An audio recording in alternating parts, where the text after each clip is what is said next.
Okay, so we will begin with the first panel, why we talk of a learning crisis in the region. I will give the floor to Alejandro Vera, head of the monitoring and planning unit of OREALC UNESCO Santiago, who will be in charge of the moderation. Thank you very much. The floor is yours, Alejandro. Thank you so much, Mercedes. Good morning, everybody who's here today with us in the forum. Like Mercedes said, let's begin with this first panel of the 3 panels that we have today. Today, we will be talking about educational policies that is done by UNESCO or OREALC. And this first panel, like Pablo mentioned, has a main theme, which is the question, why we talk of a learning crisis in the region. And we will be going over the learnings that we've had in LAC. We will look at the last 2 decades. And we have some very, very special guests that have deep knowledge on this topic. Carlos Henríquez from UNESCO Santiago, and Chi Sum Tse from the OECD. And then we will also be talking about other variables that have to do with the socioeconomic factors and other factors that play a role in education and that also play a role in what we call this inequality in education, the inequality matrix. And for that, we will have Mariana Huepe from ECLAC. So we have 3 excellent panelists, and I have the pleasure of moderating this first panel of the forum. I just wanted to mention before we begin that the lessons, like our colleagues already mentioned in the inaugural part of this event, is a key theme in the SDG 4 and in the 2030 agenda. This goal wants to guarantee quality education for everyone throughout their life, and this is key. And it's also represented in the different goals and ways of implementation.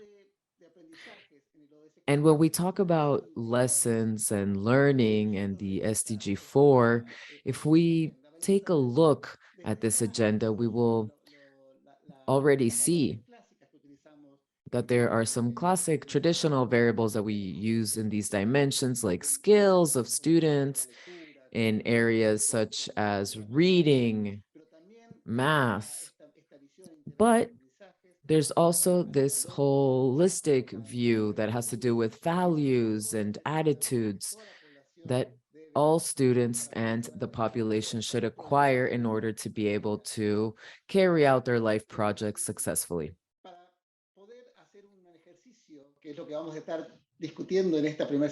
So we're going to be talking about how do we monitor these goals and this progress. And we also have to talk about restrictions in the region. When we see the monitoring framework that is used to analyze this dimension, we see that we do approach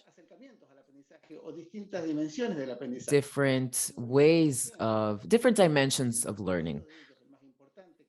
The most well-known that has to do with minimum skills of reading, math for primary and secondary students, but there are other goals in which we find other skills. Sustainable development learning, global citizenship, and environmental science, for example, which is much more specific. Unfortunately, at a regional level, we do not have enough information to be able to deal with all of these dimensions. But the fact that we don't have the information doesn't mean that we have to set it aside, set all these topics aside, because they are key in the agenda and they are proposed to us as well. In the introduction, our director spoke about the findings that a recent report from UNESCO shows.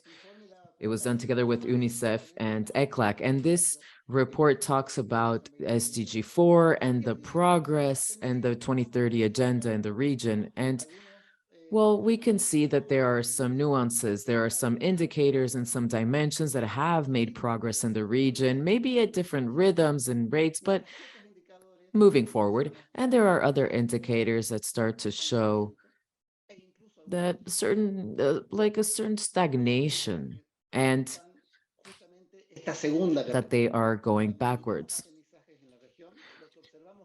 When we look at lessons and learnings in the region, what we see, especially since the 2030 agenda began in 2015, we see that there is a stagnation.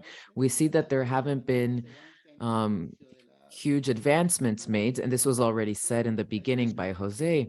So there hasn't been a lot of advancement in this sense in the last since 2015.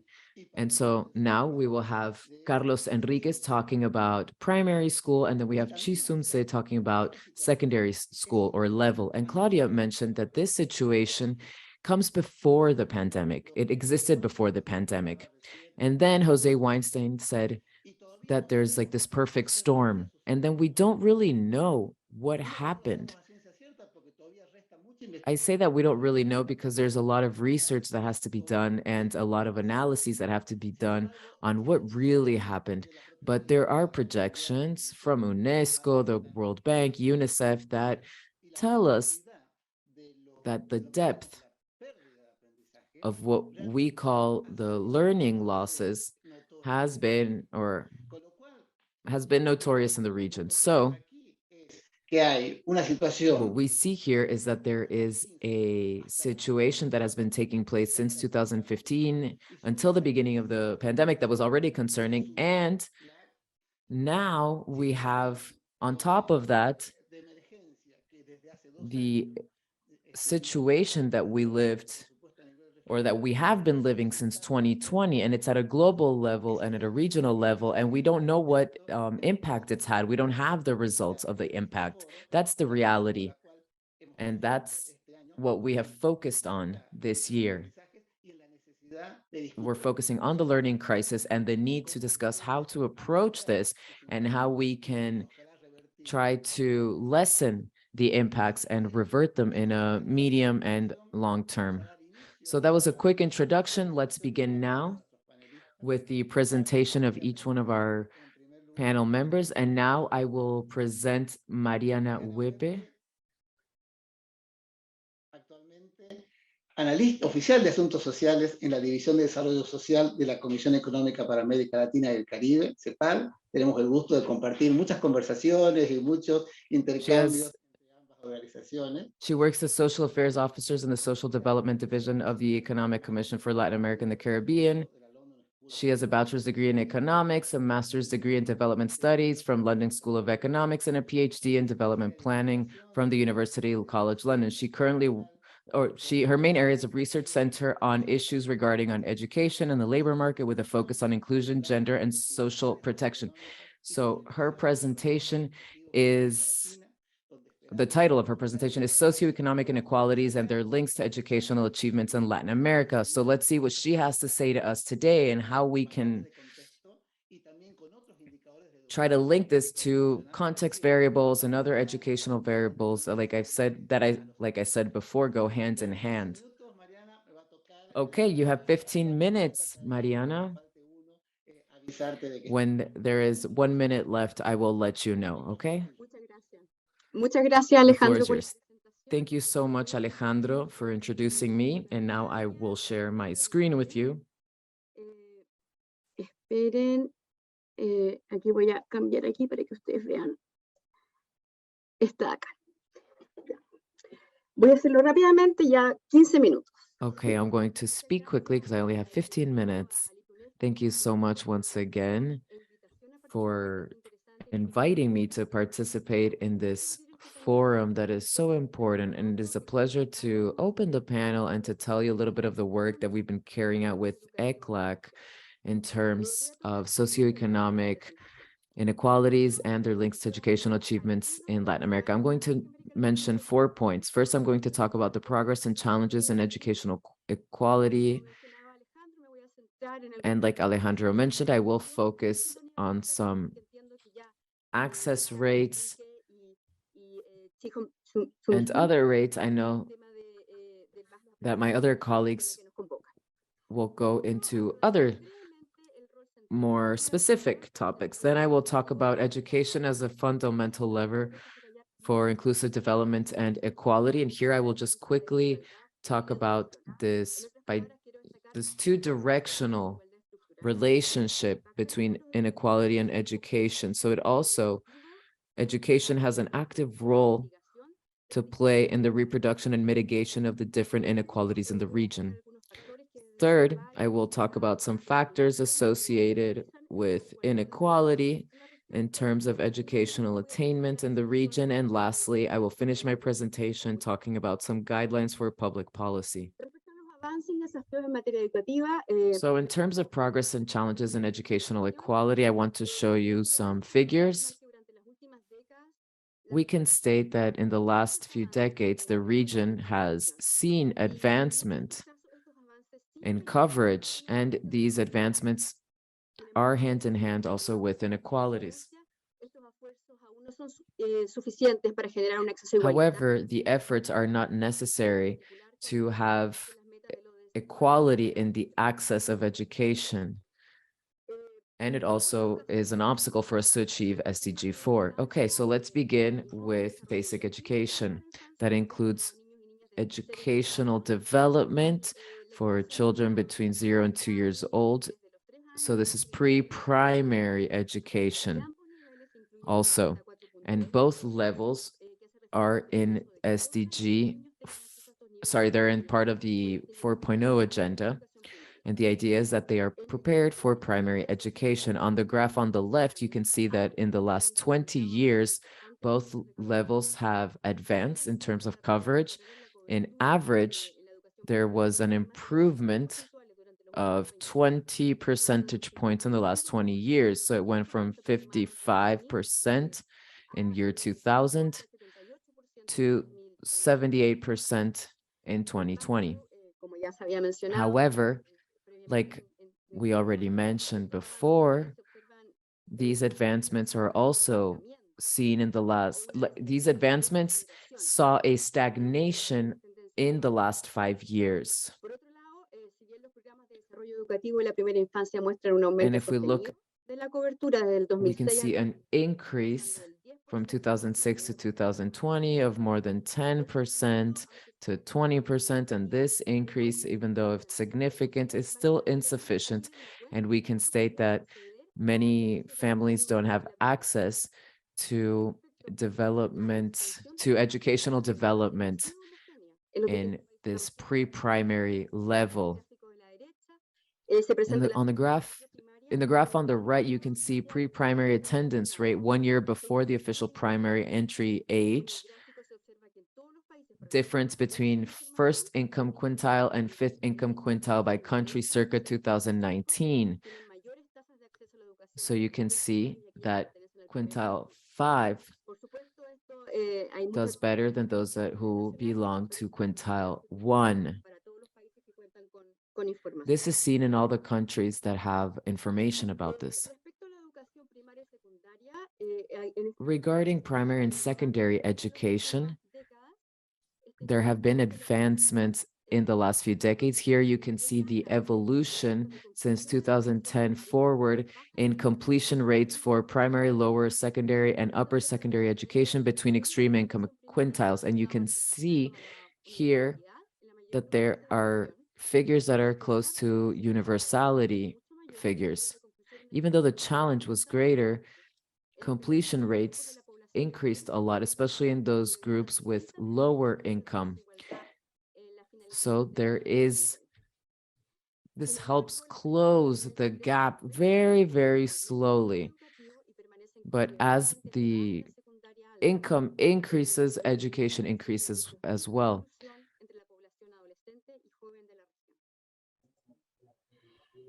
En esta lámina quiero destacar cómo las tasas de finalización. On this slide, I'd like to show you how there are differences in completion rates according to the structural axes of the social inequality matrix. In the different publications, ECLAC has shown that there is a difference in structural axes and social inequalities. And this depends, for example, on gender, sex, geographical area. On the left, you can see the completion rate for upper secondary education by gender and geographical area in the years 2010 and 2020. And we can see here that even though when the gap has reduced in the last decade, there is still a female advantage in the completion rates in upper secondary education.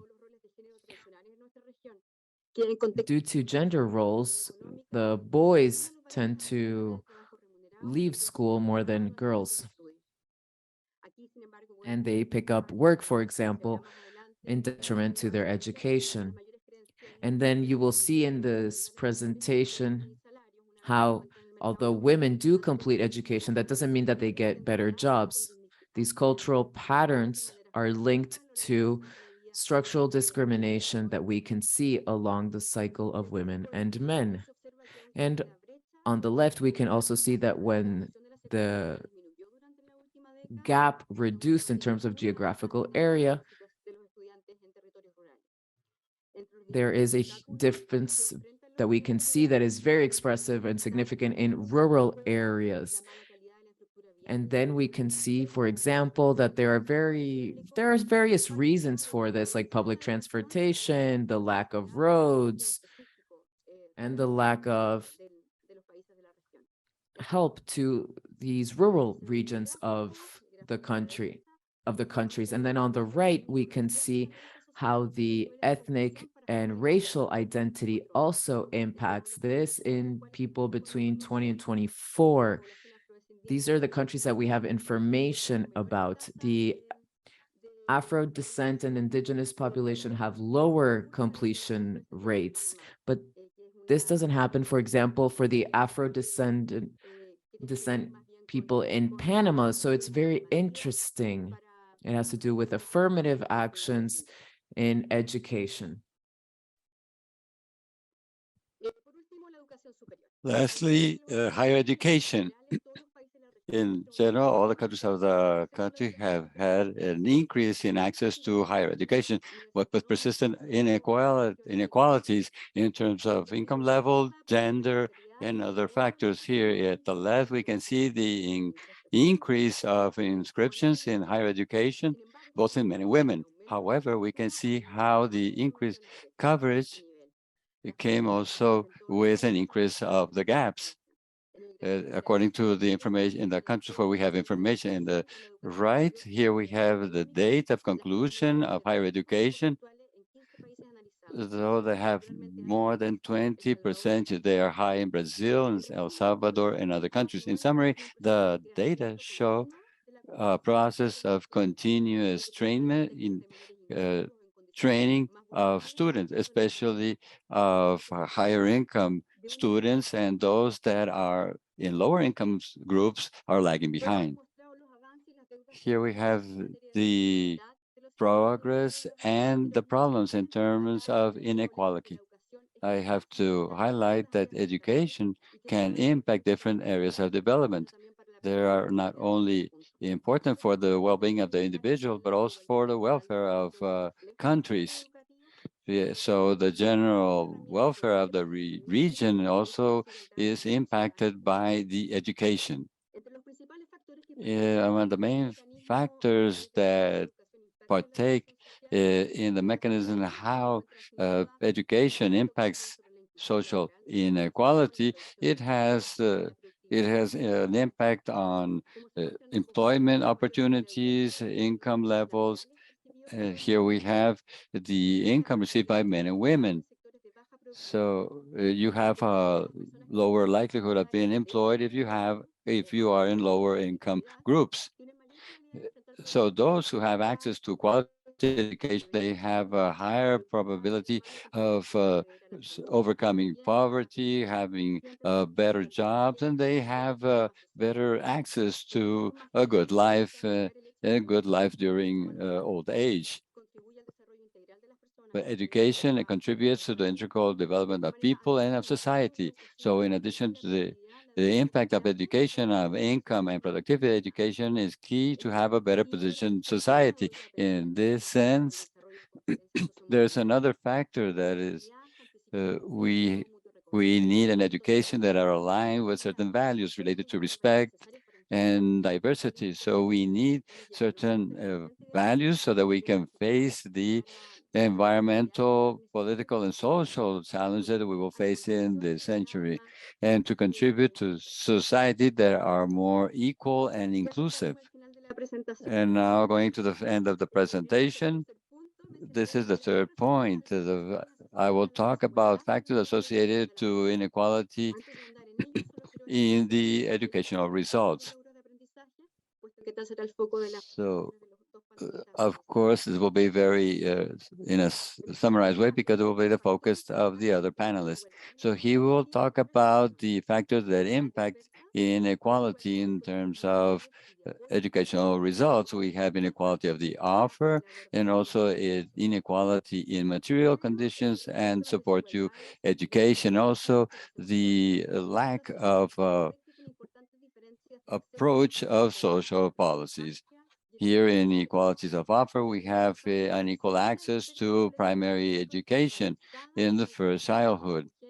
And we also have inequalities for women as they are dedicated to taking care of the home, while people who have higher incomes, they have access to good education. It is clear to say the high return on investment of education in early childhood. This can increase the return of investments in higher education. So it's very important that the region makes more efforts and sustains the achievements made until now in primary education. The young people of poorer segments, they should have enable access to education to be able to reduce inequality in secondary schooling. So the problem is that the students have been divided in clusters affecting the quality of education. Second, we have to implement affirmative action, as we saw in Panama with the African descendant populations, to be able to break the historical cycles of poverty. And thirdly, we have to improve the mechanisms of accreditation of quality education of institutions. We also need educational policies that are not sufficient to solve the structural inequalities in certain groups. For example, if we have children that live in poverty, we need to address those problems for the child to have good results in education. And during the pandemics, not all children have the support of the families to continue with their educational activities. Sometimes lower income families, they do not prioritize the education of their children or do not have the conditions to offer good quality education to them. And finally, something that I'm going to explain in the last slides that refer to the lack of a holistic or integral approach of the social policies to this problem. Here we have some guides for public policies in education. First, education does not is solved only by education. We need other public policies that are cross-cutting.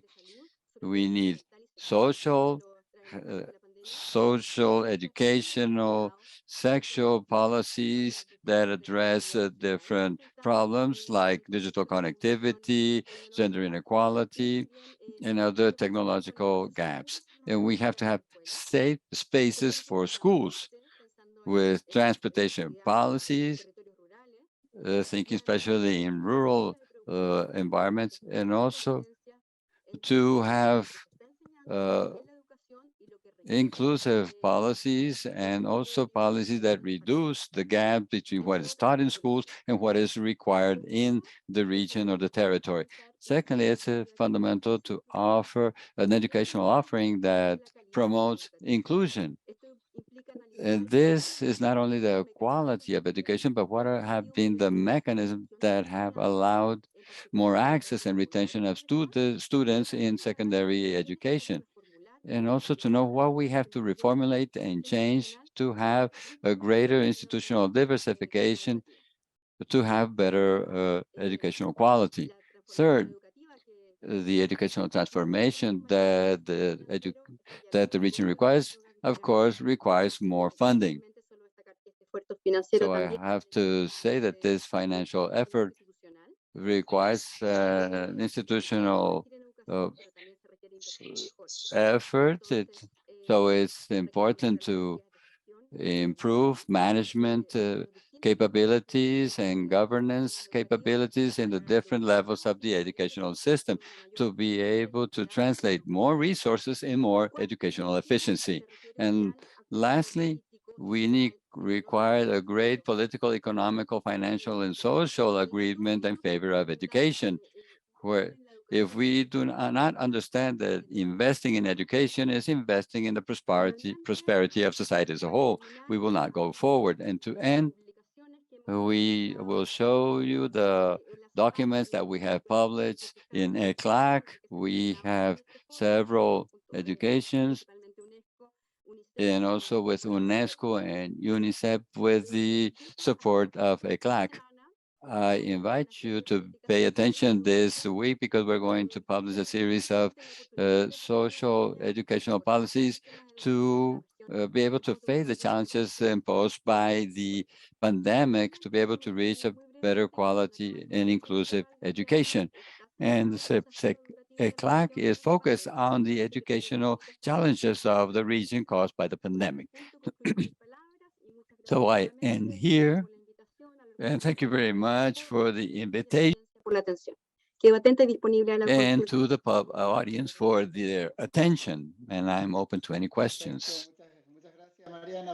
Thank you very much, Mariana, for your explanation and also for respecting your time. And as Mariana said, at the end of the presentation, we will have a round of Q&A. So we will invite the participants, both that are to send, who are accompanying who are following this summit, to send their questions and saying to which panelist.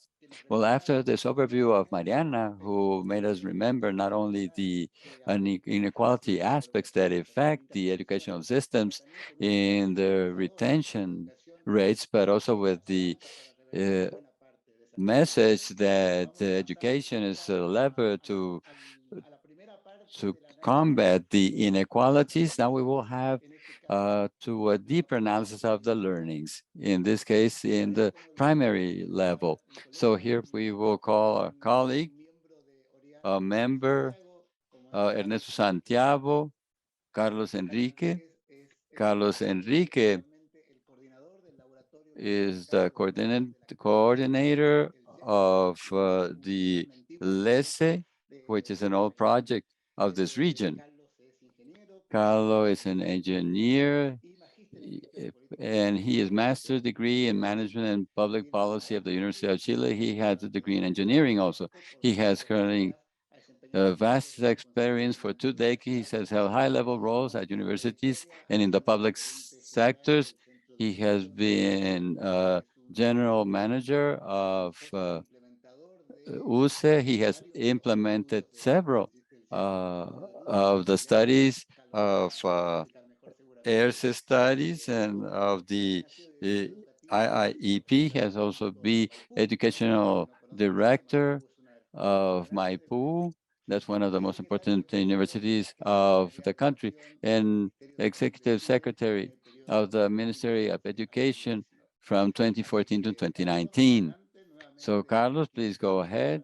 You have 15 minutes, and when you have only 1 minute left, I will let you know.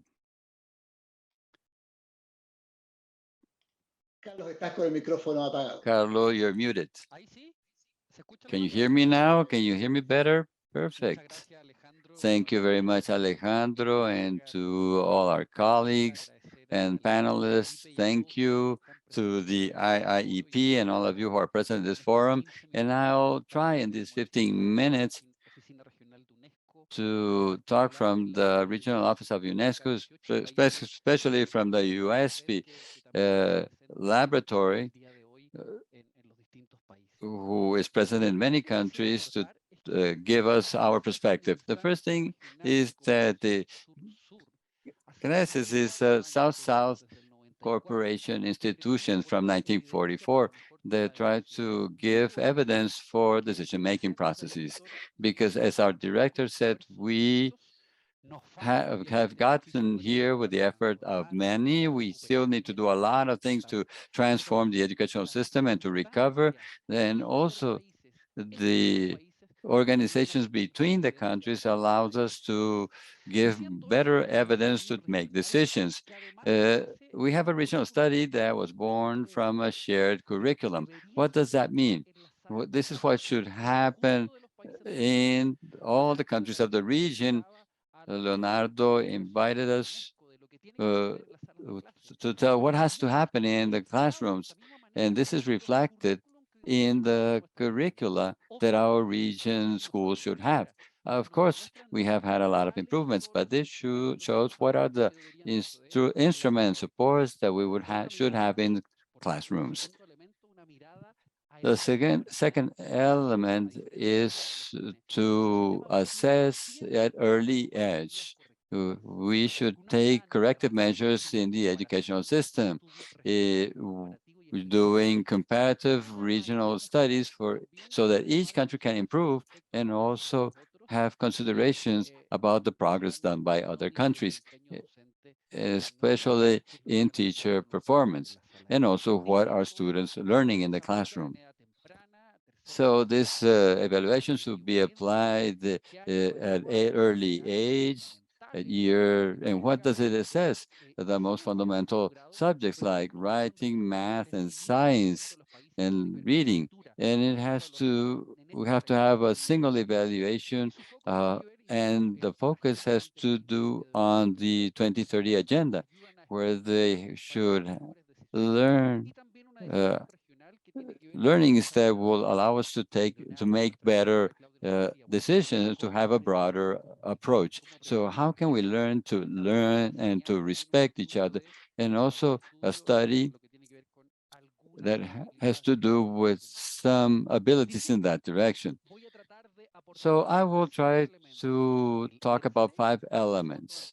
The ERC, the photography before the pandemic, the comparison with the previous evaluation of the TERCE, 2013 compared to ERC 2019. And after what ECLAC said about public investment and structural inequalities in Latin America and the Caribbean, and also to talk about some integral elements to approach this scenario of so much complexity. Now, talking about the ERSE results, first, we not only deliver numbers, but also learning levels and the minimal level of competencies as regards to the 2030 agenda. We try to have a value not only to compare, but also to know what's the trajectory of the learning of each individual. Our girls in level 1 are not able to locate explicit information in a paragraph. And what we need for them is that they should not only find this information, but also be capable of inferring, interpreting, and establishing relationships to develop in their families, in their schools, and in their interaction with other students, so that today they will learn to learn. and will be able to have a better probability of being successful in the future. So 4 out of 10 children are at the lowest level. And the Agenda 2030, it has to do with the six years of schooling. 6 out of every 10 do not achieve this capability. This is the photography that we have by the end of 2019. Before the pandemic, it shows this complexity in the classroom. And if you see it, it's the same classroom. Here we have a group that is meeting what should happen in that school year. 50% have the competencies and the ability skills that we want. 92% are lagging back. They need support, and 70% require support. It's because they are lagging between 6 and 9 months. But we have 4 out of each 10 are lagging 1 to 6 years of knowledge.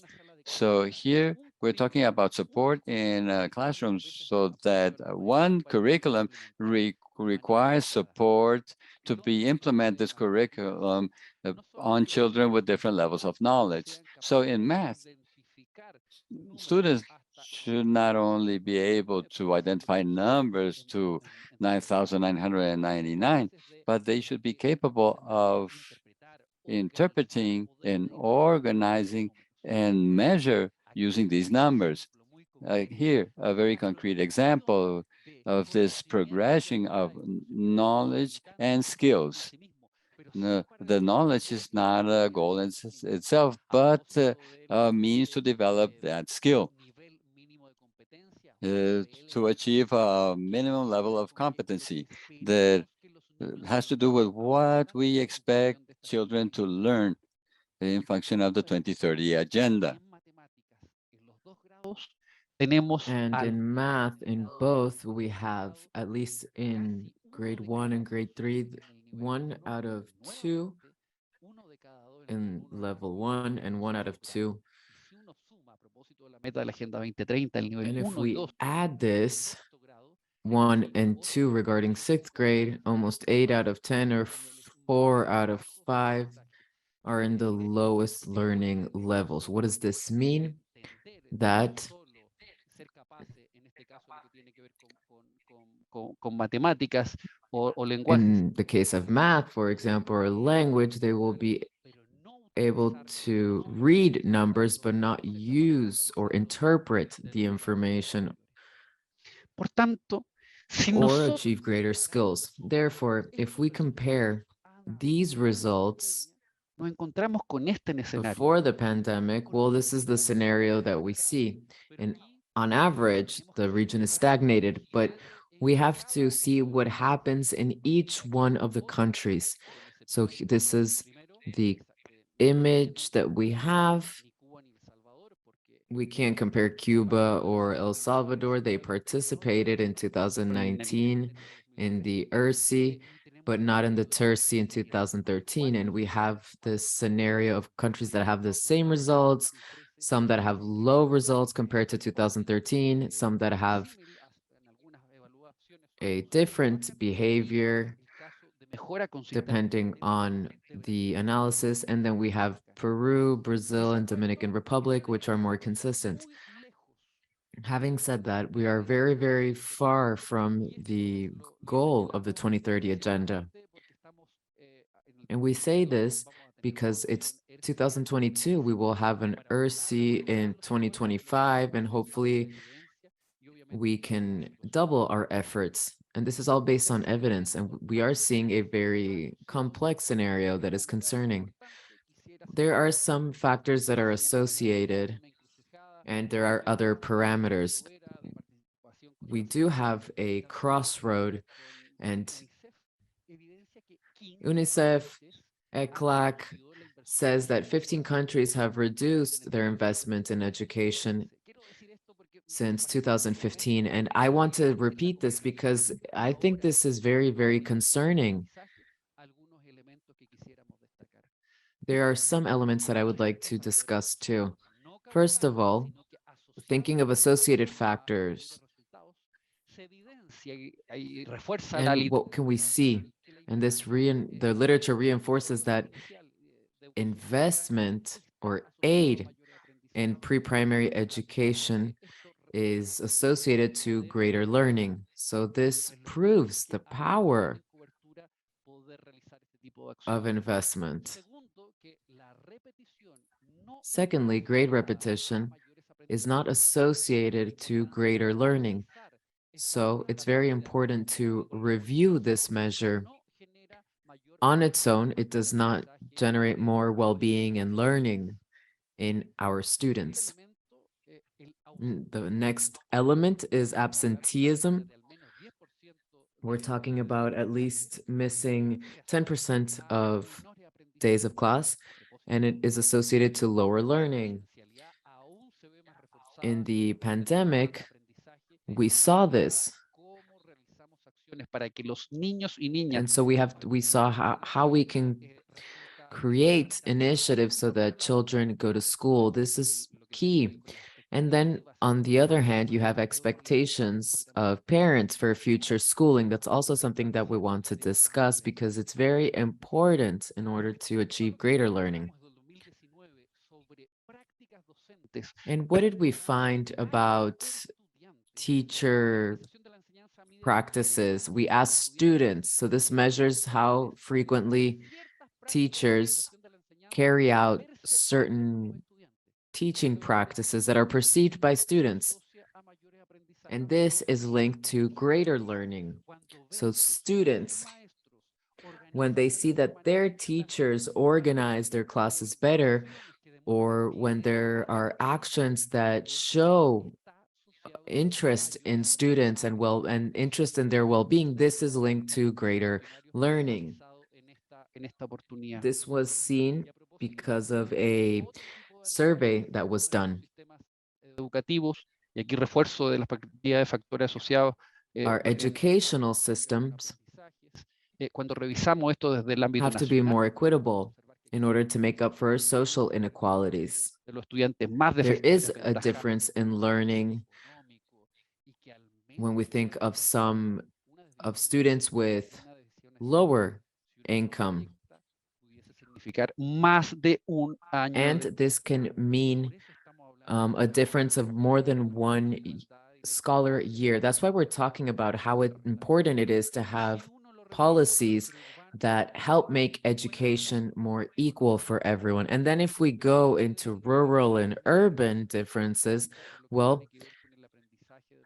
that can create even more differences between students. And lastly, in this analysis, if we organize it by students and quintiles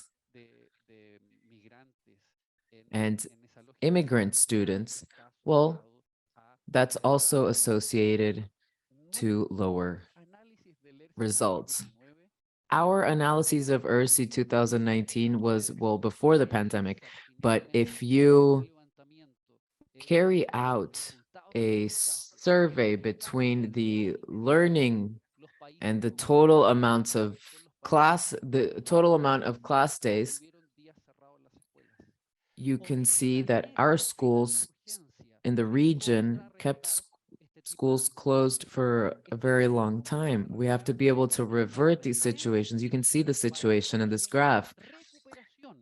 This is a warning. We need a recovery agenda and a transformation agenda.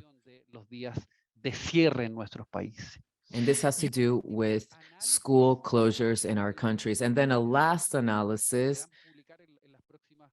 We hope to publish this in the upcoming weeks. This is a qualitative study to see what happened between 2013 and 2019 in the countries with better performance, like Brazil and Dominican Republic. And what we have seen is a national context that promotes political stability and investments for certain economic growth, and also policies and programs that focus on an agenda that wants to focus on coverage and that mobilizes actions and initiatives. This way, we can have more resources allocated to education in order to achieve access and retention. And also, we have to see how we increase quality. This has to do with teacher incentives. They are the levers for our students' well-being. And then lastly, we pursue a comprehensive approach. We wanted to go beyond, and we wanted to see how we can contribute to the 2030 agenda that challenges us. And what did we find? Well, that this is linked to socio-emotional balance, that girls do better in this sense, and that teachers, when they have initiatives, they impact results. That's why it's important for the faculty to be a part of this. And lastly, and what has to do with socio-emotional skills, well, there are some factors that are associated, like empathy and having students from other countries, but we also have pending factors that, like, for example, that students can't ask for support when they need it. We're not giving them the confidence that they need in the classroom. We're not being empaths in recreational areas and moments and spaces of discrimination, for example, with people with disabilities. So this all has to do with what we teach our students. And lastly, some final remarks. Carlos, you have 1 minute, okay? Yes, yes. This is a trend in the region. We have a lot of good cases. I think that we have to analyze what happens in each country more carefully. And we need an agenda for students not to stay behind. Where is the student? We need our efforts to impact our students. We need support and we need evidence as well to be able to implement initiatives that are closer to our students. We have to strengthen initial teacher training, promote the completion of educational trajectories. We need educational systems to be able to support school centers. In everything that has to do with the recovery agenda and the 2030 agenda, we have to think of a new way of achieving this. And the different ways of assessment have to be at the service of this transformation. And lastly, there are documents by country, by region, and there are also documents so that this information can be read to improve school systems. This has to do with different learning levels and the different instruments. They have to be aligned so that they can be at the service of teachers. And this is what will help our students in the future. All of this information is available.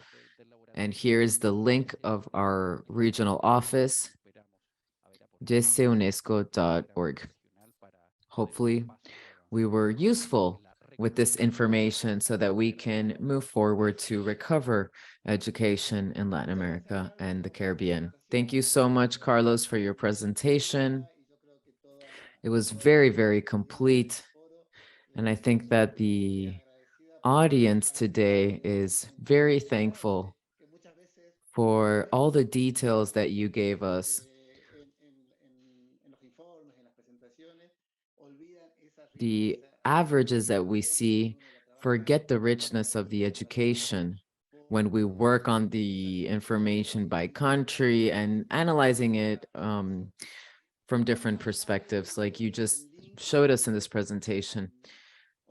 Carlos gave us that link in the last slide, and that's where we can find all the information. But I want to remind the participants that the presentations are already uploaded in the forum's official website. We have the presentations in Spanish, Portuguese, and English so that you have access to them later.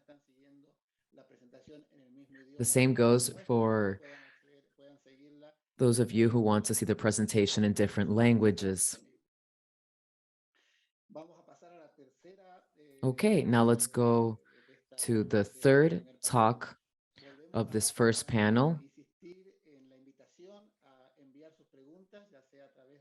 Remember, you can send your questions through the chat function. Our third talk has to do also with learnings or lessons, but in this case, it's of secondary level.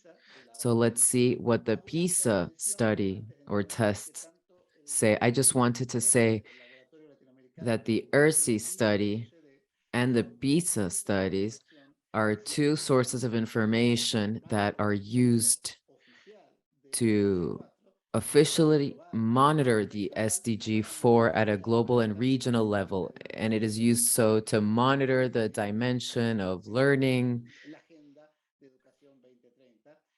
in the 2030 educational agenda. That's why it's so important to have the people responsible for these two evaluations. One is regional and the other one is global. Okay, so now we have Chi Sum Tse.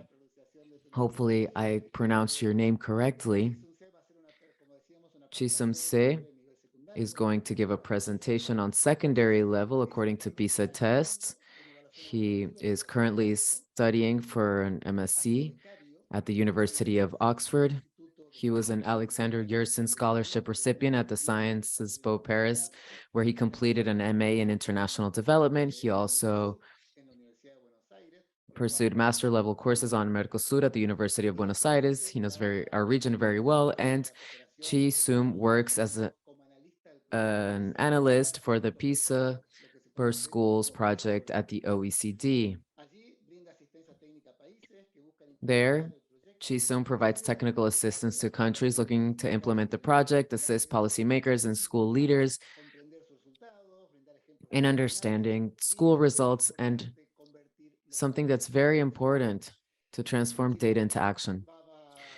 Chi Sum, you have 15 minutes for your presentation. The interpreters are asking us to please speak a little bit slower. I know there's a lot of information that you want to transmit, but in order for everyone to receive that information, it helps a lot if the speakers speak a little slower. Muy buenos días. Muchísimas gracias primero la Good invitación. morning. Thank you very much for the invitation of UNESCO to be here. It is great to be able to share more on the challenges and advances that we've had in the region. I hope you can see my presentation. We can see it, but it's not in presentation mode.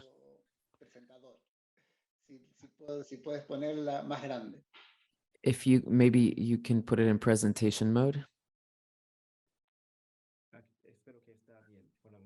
Okay, now I hope you can see it. Yes, now we can see it perfectly. Okay, thank you very much. Okay, and once again, thank you so much for the opportunity to be here talking to you. I would like to use the PISA results to talk about challenges and advancements in education in the region in secondary level. So this is for students as of age 15. In my presentation, I have 5 main points. First, I would like to talk about the objectives of the presentation. Then I'm going to explain what PISA is. Then I will give more details on the PISA results and some equity and learning. And then I will talk about how educators can make use of PISA. Okay, well, specifically, I have 3 goals. I would like to show the evolution of the performance of PISA countries in the region from PISA 2000 to PISA 2018. Then I would like to talk about equity in the region, and then I will present some concrete examples on how educators can use PISA framework and PISA data to improve teaching and learning at the classrooms. Okay, maybe you already know what PISA is, so I won't go into details, but I just wanted to highlight 3 points about PISA. The first point is that PISA measures the skills of 15-year-olds in math, reading, and science, and how they apply this knowledge in their day-to-day life. So PISA does not measure specific knowledge in a country. It's like global skills of these 3 areas that I mentioned, math, reading, and science. PISA also measures the context of students and schools. For example, the relationship between educators and students, the well-being of students, and learning strategies. So PISA offers more information to carry out a richer analysis. And lastly, PISA is a global project that is present in over 80 countries. So it helps us compare nationally and globally. Now I'm going to give you more details on the PISA results in the last 20 years. Here we have a table that shows the participation in PISA between 2000 and 2018, and it's divided by countries. PISA began in the year 2000. At first, it was Argentina, Brazil, Chile, Mexico, and Peru that were participating. And in 2015 and 2018, well, you can see that more than 15 countries were participating in the PISA studies. So PISA will give us a global context of the region and the evolution between 2000 and 2018. And here we can see an average. This is the average for each country, and it is by reading performance. And I wanted to highlight some points. First of all, I want you to pay attention to these 4 countries: Brazil, Chile, Colombia, and Peru. And why these 4 countries? Well, because if we compare the results of 2000 or 2018 or 2006 for Colombia, that was the first year that they participated, well, you can see an improvement that was quite significant between the year 2000 and 2018. So that's great news for these countries. They achieved an improvement in the last 18 years in reading. However, if we look at the comparison between 2009 and 2018, well, it seems that the progress is stagnated, like it was already mentioned before by a colleague. So the question isn't why did the progress stop, but, well, sorry, that is the question. And then we can see the same thing in math and in science. So PISA offers much more information. We can have more richer information, but more than just the average. A way of seeing things is to seeing the subdivision of the competency levels. In general, a student who they have the competency to participate in society and the economy. But if the students are in level 1, this means this red line, this means that students risk not having the competencies to participate fully in the society and the economy.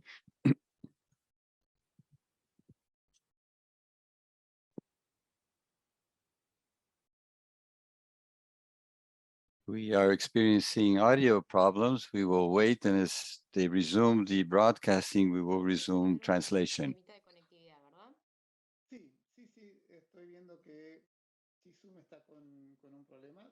Yes, I see Jisoo has a problem. Chi Sum, maybe let's wait a minute waiting for him to connect again.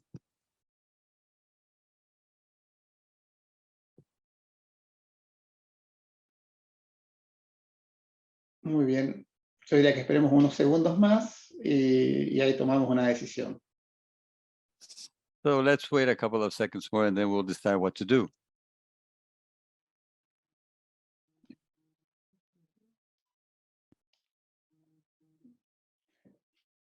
Bien, mientras tanto, si les parece... Okay, in the meantime, what we can do, we had foreseen some Q&A sessions at the end of the presentation. So while we wait for Chi Sum to connect again, maybe we can answer some of those questions.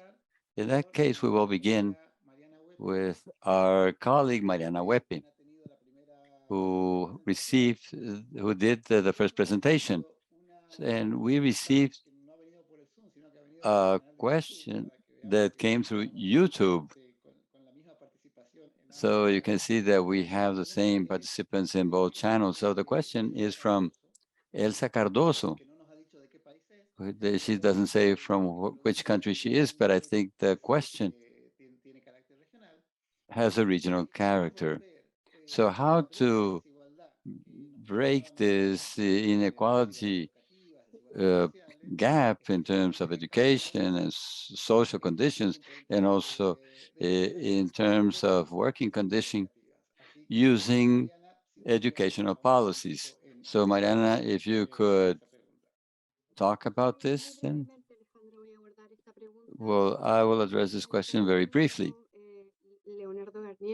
Leonardo Gallier talked about the importance of the competencies that the students are learning and what the workforce or the labor market is demanding. So that's the first answer. So we have to improve the articulation between the educational sector and the private sector, companies and industries, but also with the ministries of economy and finance and with other ministries that are related to the production system.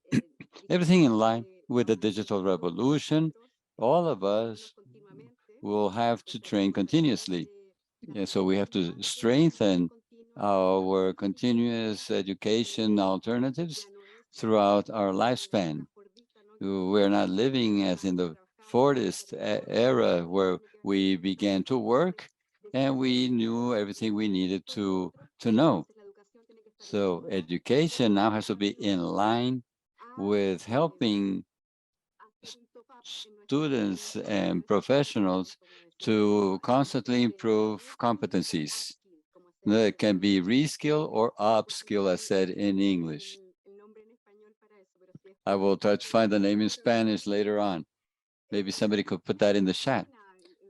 But above all, if there is a message I want to leave here is that we have to strengthen the articulation between the educational sector with the other sectors of social development and the labor market. Thank you very much. Thank you, Mariana. Well, we will continue with another question, in this case for Carlos Henrique. This question came through Zoom. It's Jonathan Almada who asked this question from Brazil. Carlos, his question has to do with another dimension of great interest to us, which is the use of information and the results of information. In this sense, the question is, how can we assess in UNESCO the use of the information? Of course, to develop educational policies in our countries, and what is lacking to make a better use of this information. Thank you very much for the question. I think that information, the first thing we have to say is that it's a means, it's not a goal in itself. The importance is the information should be at the service of learning. So it has to be an assessment to improve the educational policies, not to find culprits or to use measures that are not good for improving education.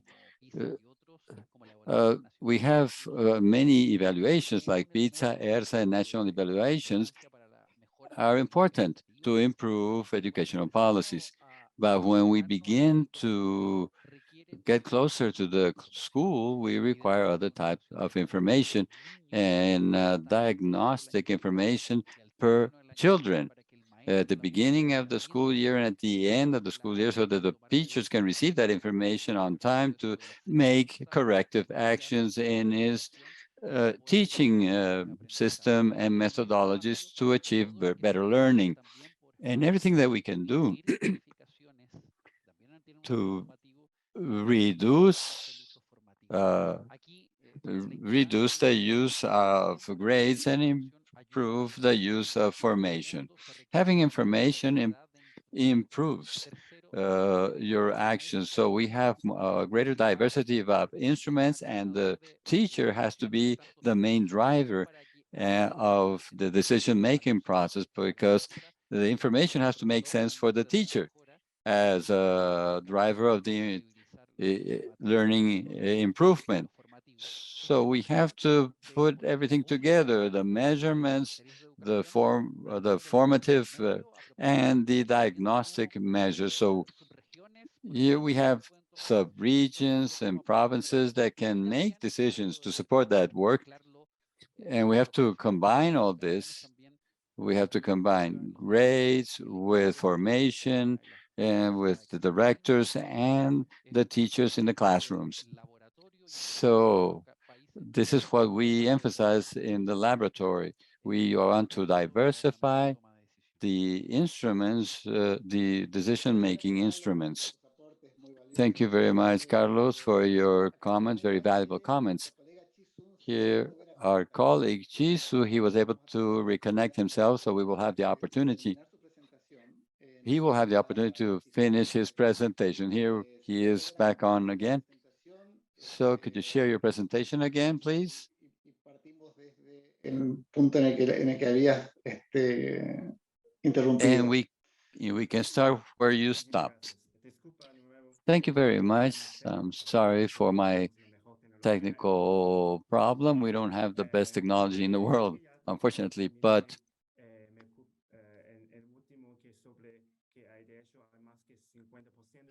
is that we have more than 50% of children in our countries that don't have the required capabilities or the competency to participate fully in society. So what can we do to help them get their competencies to participate in social life fully?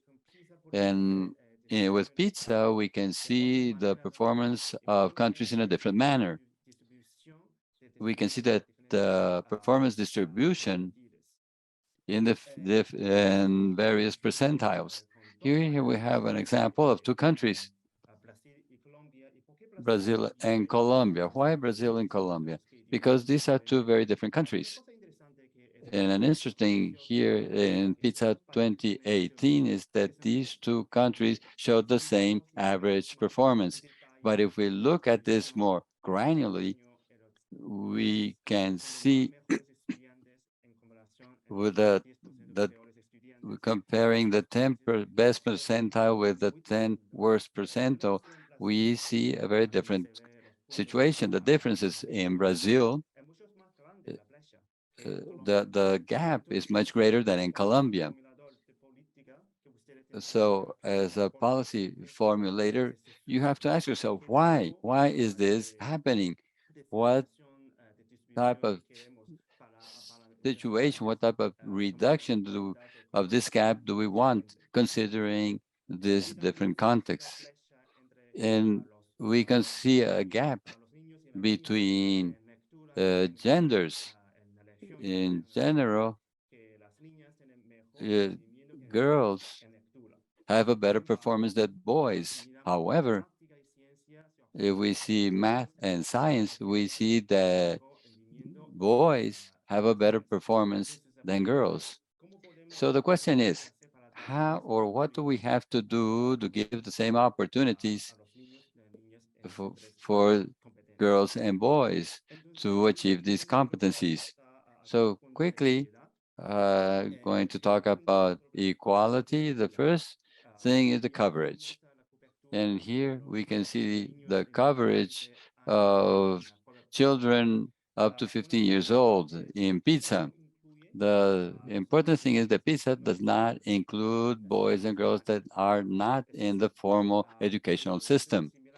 So if we see the percentage in 29 and 2018, we can see that in almost all countries, we have more students, more children that are included in the educational system. This is a very good news.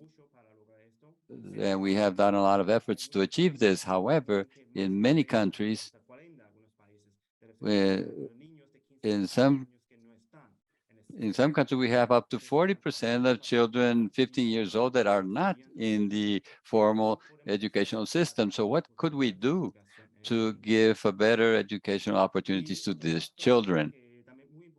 Another fact is very important that has to do with the economy, that here we see the performance of the richer children in the country compared to the other. And the blue points show the performance of the poorest children in the country. So here we can see a great gap in many countries of the OECD. And it says that the socio-economic status has a great impact on the performance of the children. Another way of seeing this is comparing the performance of students in private schools and in public schools. And what we can see in the lighter blue, we can see then in the OECD countries that children that study in private schools have better performance than children that study in public schools. I think that this is not a surprise for many of you, but if we consider the socioeconomic factor of the students and eliminating these advantages of rich families, in fact, in many countries like Uruguay and Mexico, the students in public schools have a better performance than students in the private schools. So the question is, objectively, of course, the students in private schools have a better performance, but that's due to the added value of the private schools, or is it due to the good economic situation of the families of the children who study in private schools? We can also see a gap between students with immigrant history and without immigrant history. Of those non-immigrant children have a better performance than the immigrant children. We can see great gaps in the regions. So the governments still have a lot to do to give the same opportunities to migrant students. An important thing to know about this data is that PISA does not include students that are not in the formal educational system. So maybe it's not capturing immigrant studies that are not in schools. So in PISA, we can see a very deteriorated situation. Finally, here, Carlos mentioned, how can we give this knowledge to professors? This information is very interesting for the educational policy formulators. How can we transmit this knowledge to professors and teachers so they can have these tools to make decisions? Here we have a very graphic example about mathematics. The PISA data show that if a student uses the strategy of memorizing, they have a lower likelihood of solving difficult problems. So if you are a math teacher, the best strategy would be to teach students to think like mathematicians, to solve problems, understanding the concepts and not only memorizing formula. So to help teachers and professors to have this knowledge, we should have the PISA projects to measure the knowledge of educational centers. So we can measure the knowledge of professors and teachers about how much data they have about the competencies of their students. And this project not only measures the competencies of the students, but it is a project that tries to follow up the teachers and professors to see how well they take advantage of the data that we offer and how much they use the data to plan their educational their educational policies. So we've been working more than 5 years with educational schools in Brazil. In these days that we are updating our data, we can see, and we are measuring the data in private schools and in public schools. And we try to measure how they use the pizza network data. So you are welcome to see this information. And to conclude, key messages. First, in the region, from comparing pizza 2018 to 2000, the results had shown progress, but it stagnated as of 29 and 2012. However, equality continues to be a challenge for the region. It depends if the students are immigrant or if they come from lower socioeconomic status, they had the worst results compared to their counterparts. And we can also recommend that both government actors as well as teachers can use the pizza data and the framework of pizza to improve their teaching strategies. Thank you very much, Chi Sum, for your presentation and for being able to come back and finish your presentation. Thank you very much to the three panelists. These have been very enriching presentations. In the case of the two presentations related to ERSA and pizza, you have confirmed this initial diagnosis, showing that we have stagnated in terms of learning capabilities as of 2015. And this stagnation is not at an expected level, but way below what we want.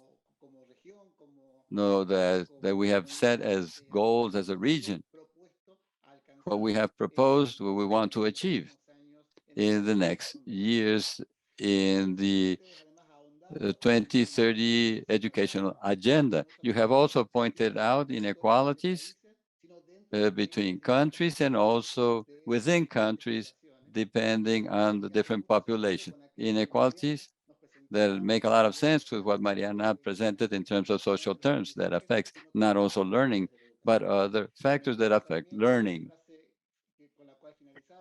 And I also want to remember a phrase that Mariana's presentation had. One is that education is a lever to reduce social inequality, and that at the same time, education can't be solved only from the educational sphere. We need a more holistic perspective. Thank you so much, Chi Sum, Mariana, and Carlos. And thank you to the audience that has been here with us. Thank you for staying online, and thank you for actively participating in the chat.